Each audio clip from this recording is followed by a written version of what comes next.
Desde que nós, seres humanos, surgimos como Homo sapiens, só começamos a viver de maneira realmente humana há pouquíssimo tempo. Andar de carro, voar de avião, usar internet ou uma máquina de lavar roupa são coisas que aconteceram há praticamente um segundo, se compararmos com toda a nossa história. Até poucos milhares de anos atrás, nossos antepassados avançavam com cautela pela mata, sempre alertas para o risco de um enorme predador saltar de dentro dos arbustos. E quando esses predadores realmente apareciam, na maioria das vezes era o fim da linha, o último instante de vida. Principalmente quando o inimigo em questão era um tigre. Olá, pessoal! Agora, imagine-se hoje, em plena floresta, um ser humano e um tigre se deparassem frente a frente. E se, naquele momento, o tigre visse esse humano não como uma ameaça, mas como algo muito mais provável, uma presa fácil de abater? É claro que ninguém sabe exatamente o que se passa na mente desse imenso felino segundos antes de saltar. Mas a triste verdade é que, na maioria das vezes, esse salto marca o fim para a vítima. E isso ficou claro nos inúmeros casos registrados na Índia, entre os séculos XIX e XX. Foi justamente lá, na Índia, que aconteceu um episódio inesquecível, símbolo do conflito trágico entre a natureza e o ser humano. Um caso que ficou conhecido como o surgimento de um tigre devorador de homens. Você está no Pipa? Então vamos começar.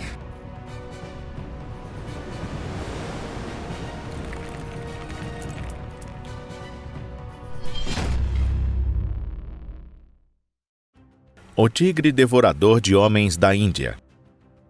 Existem muitos livros e filmes sobre tigres devoradores de homens e grande parte dessas histórias se baseia nos relatos de caçadores, moradores locais, registros oficiais e testemunhos de quem sobreviveu. E isso não é por acaso. Há evidências bastante confiáveis de que milhares de pessoas perderam a vida nas garras desses tigres. Entre todos os casos, o mais conhecido é, sem dúvida, o da tigresa de Champawat. Mas ela não foi a única a ganhar fama. Um outro caso ficou conhecido como o do Grande Terror, um tigre devorador de homens que aterrorizou por muito tempo a vila de Shanganala, no norte da Índia, perto da fronteira com o Nepal. Esse predador astuto tinha como alvo viajantes solitários, ciclistas e até guardas florestais.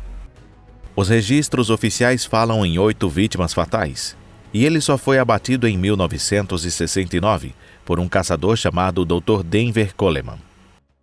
Mas ainda mais aterrorizante foi o massacre causado pelo tigre de Berman Shankar, como ficou conhecido. Nos anos 1940, esse animal espalhou pânico entre os vilarejos da Índia e estima-se que tenha tirado a vida de mais de 100 pessoas. Mesmo com todos os esforços da população local e da polícia, o número de vítimas só aumentava. No fim, os moradores passaram a acreditar que se tratava de algo além da compreensão humana, um verdadeiro demônio da floresta. O tigre acabou sendo morto depois de cair em uma armadilha. E o mais impressionante é que quem o abateu foi o caçador Ismail, que já havia quase perdido a vida numa tentativa anterior, mas decidiu encarar novamente aquele combate mortal.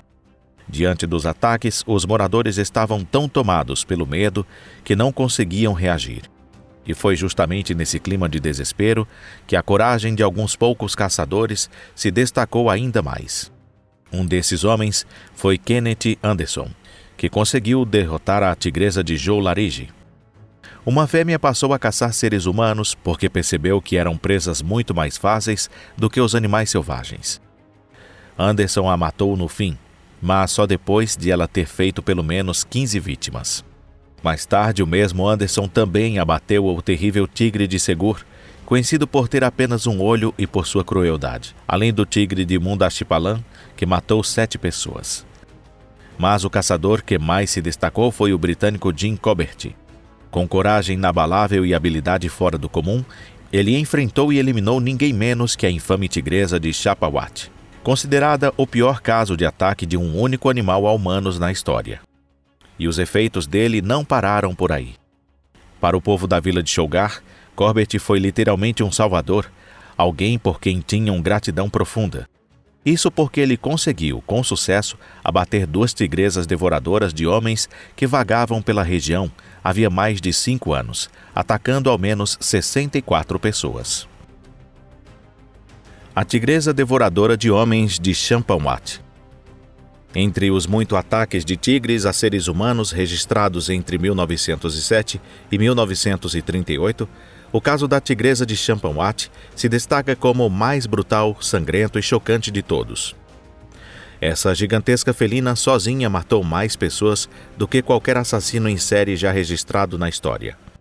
Cruzando as regiões de Índia e Nepal, essa demônia em forma de tigre tirou a vida de nada menos que 436 pessoas. Os ataques começaram em território nepalês. Quando o governo local finalmente pediu ajuda ao exército, já havia quase 200 vítimas fatais. Com a ofensiva militar, a tigresa acabou sendo expulsa do Nepal e fugiu para a Índia, onde continuou seus ataques mortais. A essa altura, o animal já havia perdido todo o medo e passou a circular ao redor das vilas aos brados, mergulhando a população em um terror absoluto. A situação ficou tão desesperadora que até os homens, com medo, deixaram de sair de casa para trabalhar. Foi então que as autoridades locais decidiram pedir ajuda ao caçador britânico Jim Corbett. Mas nem mesmo ele teve vida fácil com essa tigresa. Ela parecia um verdadeiro demônio, surgindo do nada e desaparecendo antes que alguém pudesse fazer qualquer coisa. A primeira vez que Corbett quase conseguiu matá-la foi logo após um ataque em plena luz do dia, em que a tigresa destroçou e devorou um adolescente de 16 anos na vila de Pungar, próxima a Champawat. Mesmo com o apoio total da administração local, Corbett por pouco não virou mais uma vítima. Ainda assim, sem recuar, no dia seguinte, ele seguiu o rastro de sangue deixado pelo animal. Encontrou-as nas gargantas do rio Champa e iniciou uma operação de cerco. Cerca de 300 moradores participaram da caçada, unidos no esforço para acabar com o terror.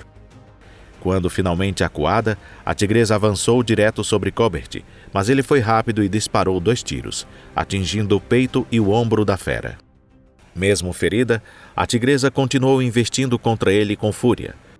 Quando a distância entre os dois ficou menor que 6 metros, o terceiro disparo de Corbett acertou a perna do animal e interrompeu o salto fatal que estava prestes a acontecer, colocando um ponto final naquela longa tragédia.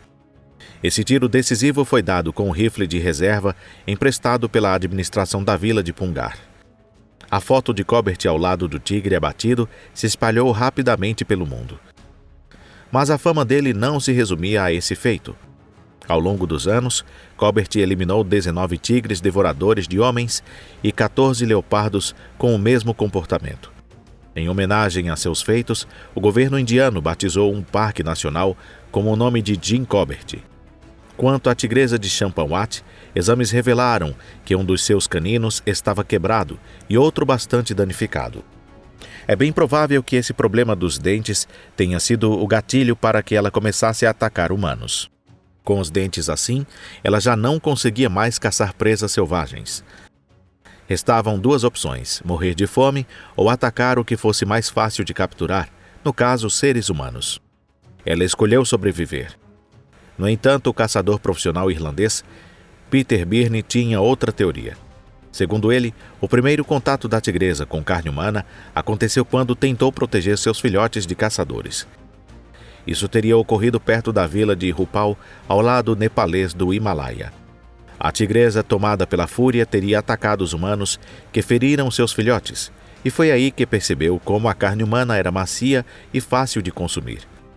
Mas não parece um tanto romantizada essa história? Na verdade, quase como se estivessem tentando justificar ou até defender os atos daquela fera tão cruel. O tigre devorador de homens de Pozharsky. Se alguém aí pensa que os tigres devoradores de homens ficaram no passado, pode ter certeza de que está redondamente enganado. A realidade é bem diferente.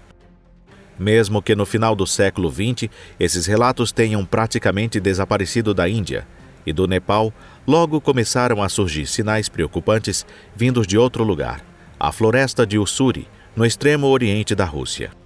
Nessa região, quem domina não é o tigre de Bengala, e sim o poderoso e igualmente perigoso tigre de Ussuri. E mais uma vez, começou a se acirrar uma luta mortal entre o ser humano e o tigre pela sobrevivência no mesmo território. O que piorou a situação na taiga russa foi a ação de caçadores ilegais, que visavam as caríssimas peles, ossos e órgãos desses animais. A gente só pode torcer para que o caso de Pozharsky seja o último capítulo desse conflito entre homem e natureza. Tudo começou em 3 de dezembro de 1997, quando a unidade especial contra a caça ilegal chamada Taiga, em Bikin, recebeu uma ligação. Um morador da vila de Sobolinói informou que um caçador havia sido atacado por um tigre. Quando a equipe de investigação chegou ao local, confirmou que o ataque realmente tinha acontecido. Uma das provas era uma pegada imensa, com nada menos que 13,5 centímetros de largura. Cerca de 100 metros dali, encontraram partes do corpo da vítima. Depois de investigar, descobriram que o homem era um caçador ilegal que, pouco antes de morrer, havia matado um filhote de tigre e ferido a mãe. Em troca da pele do tigre, ele havia ganhado uma moto de neve chamada Buran, que no fim das contas não trouxe sorte nenhuma. Por causa disso, surgiu a hipótese de que a mãe tigresa havia se vingado da morte do filhote. No mundo animal, o comportamento de vingança não é algo tão raro assim, e os tigres, em especial, têm uma tendência forte a agir assim. E neste caso, além da vingança, havia um motivo ainda mais sério: a defesa do seu território, que era essencial tanto para a caça quanto para a reprodução. Mas essa teoria acabou sendo descartada depois. Isso porque, mesmo as maiores tigresas deixam pegadas que não passam de 10 centímetros. E essa, como já vimos, media 13,5. Pegadas desse tamanho só podem ter sido deixadas por um tigre macho. O chefe da equipe de buscas, Yuri Trush, analisou os rastros e percebeu que o tigre mancava de uma das patas. Provavelmente, o caçador ilegal tinha conseguido feri-lo antes. Mas, com uma investigação mais profunda, descobriram que o tiro foi disparado enquanto o tigre comia um javali. Ferido e com medo de vingança, o caçador fugiu e se escondeu na cabana de um velho chamado Dunkai, a 7 quilômetros de distância. O velho caçador o alertou. Era melhor sair da floresta, pois o tigre podia voltar para se vingar. Seria bom se ele tivesse ouvido esse conselho. Depois, as marcas na neve mostraram claramente que o tigre havia rastreado a cabana e esperou pacientemente ali por dias. E então, finalmente, o emboscador teve sucesso. Mas essa história ainda estava longe de terminar. Uma semana após a morte do primeiro caçador, em 10 de dezembro de 1997, chegou outro alerta. Um morador da mesma vila, chamado Andrei, havia desaparecido. E foi praticamente no mesmo ponto do primeiro ataque, às margens do rio Bikin. Andrei tinha ido verificar as armadilhas que havia deixado no local. No dia 15 de dezembro, 5 moradores de Sobolinói formaram uma equipe de busca e partiram rumo à floresta. Entre eles estava o próprio pai de Andrei. Perto de uma cabana às margens do rio Bikin, o grupo se deparou com sinais claros de outro ataque. Pelos vestígios, tudo indicava que o tigre havia saltado sobre a vítima a uma distância de cerca de 5 metros. No local, encontraram um velho rifle Mosin Nagant caído na neve. Um dos cartuchos mostrava a marca de impacto da agulha percutora. Isso indica que ele tentou atirar, mas a arma era tão velha que falhou no momento crucial. O pai de Andrei encontrou o corpo do filho a cerca de 40 metros da cabana. Mas já não restava mais quase nada. Nem mesmo os ossos haviam sido poupados. Entre as roupas rasgadas e ensanguentadas, restaram apenas um relógio e um pequeno crucifixo. A segunda morte deixou a região em estado de choque. No final de dezembro, centenas de caçadores armados se reuniram em caminhões Kamaz e montaram uma operação para cercar o tigre, que estava ferido e enfraquecido. O último salto do animal foi interrompido por uma rajada de tiros disparados por fuzis automáticos. O tigre abatido era um macho de 2,70 metros de comprimento. Além das marcas de balas recentes, seu corpo apresentava vários ferimentos antigos de outros tiros. A pele do animal foi embalhada e doada a um museu em Vladivostok. Mas o chamado tigre de Pozharsky não foi o último devorador de homens a surgir nas florestas de Ussuri. Recentemente, a imprensa russa noticiou a morte de um guarda florestal atacado por um tigre. E em 4 de abril de 2025, o mesmo animal foi abatido após atacar um funcionário do Parque Nacional Lendau-Deg. Na Índia, os ataques de tigres a seres humanos continuam acontecendo até hoje. Embora por lá só se considere um tigre devorador de homens aquele que já matou pelo menos 4 pessoas. A natureza, por meio de um dos predadores mais poderosos e perigosos do planeta, ainda insiste em lembrar que essa batalha contra o ser humano está longe de terminar. Se você gostou deste vídeo, não esqueça de deixar o like e compartilhar nas redes sociais.